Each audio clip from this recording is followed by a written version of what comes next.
क्षेत्रात भारताकडे प्रतिभाशाली आणि विश्वसनीय भागीदार म्हणून पाहिलं जात असल्याची माहिती आणि तंत्रज्ञान मंत्री अश्विनी वैष्णव यांनी सांगितलं। ते आज नवी दिल्लीत सुरू असलेल्या रायसिना संवादाच्या सत्राला संबोधित करताना बोलत होते। तसंच येत्या 5 वर्षात सेवा आणि उत्पादन, शिक्षण व्यवस्था, आरोग्य व्यवस्था आणि तंत्रज्ञान या क्षेत्रांकडे लक्ष केंद्रित केलं जाणार असल्याचंही ते म्हणाले।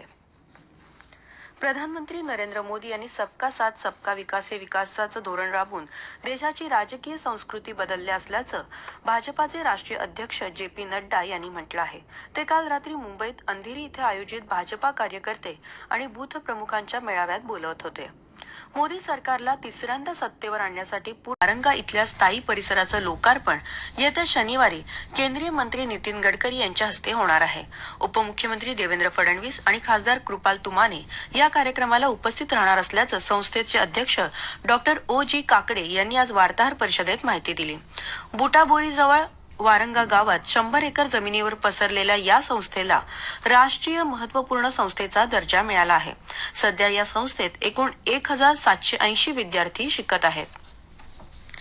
लातूरमध्ये 23 आणि 24 फेब्रुवारी रोजी विभागीय नमो महारोजगार मेळावा होणार आहे। लातूरमध्ये शासकीय तंत्रनिकेतन समोरच्या मैदानावर हा मेळावा आयोजित करण्यात आला आहे। या मेळाव्यात 208 खासगी कंपन्या युवकांच्या मुलाखती घेणार आहेत। या मेळाव्यासाठी युवकांनी ऑनलाईन नोंदणी करणं गरजेचं आहे।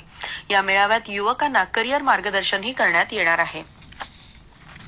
वाशिम जिल्ह्यात चिया हे औषधी पीक काढणीला आलं आहे।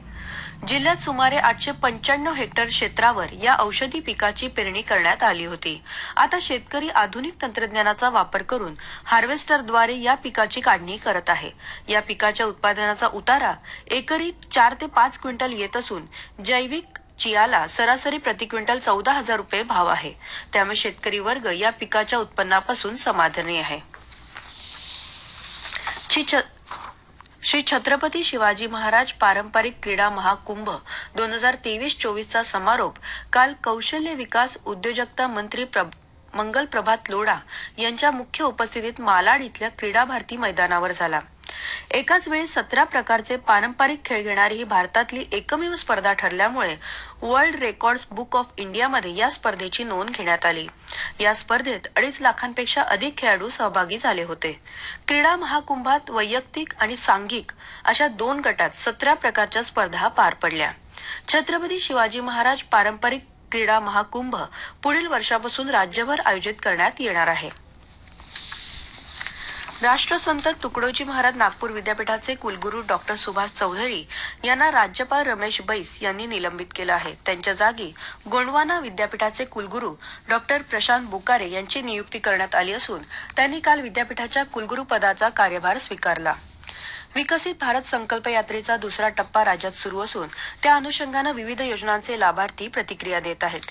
ठाणे कोपरी इथले प्रधानमंत्री स्वनिधी योजनेचे लाभार्थी संदीप कुलकर्णी यांनी सांगितलं, माझी मुलगी मनाली संदीप कुलकर्णी हँडिकॅप आहे। डॉक्टर ए.पी.जे. अब्दुल कलामांनी तिला राष्ट्रपती पुरस्कार दिला होता। त्यामधून तिची लाईफ स्टोरी पुस्तक ती स्वतः विकण्यासाठी आम्हाला पुस्तकासाठी फंड पाहिजे प्रिंट करायला। ती PM स्वनिधी योजनेच्या अंडर तिकडे मनालीने हे 10,000 रुपये लोन पुस्तक प्रिंटसाठी आपल्याला खूप छान फायनान्शियली त्याचा उपयोग होऊ शकतो।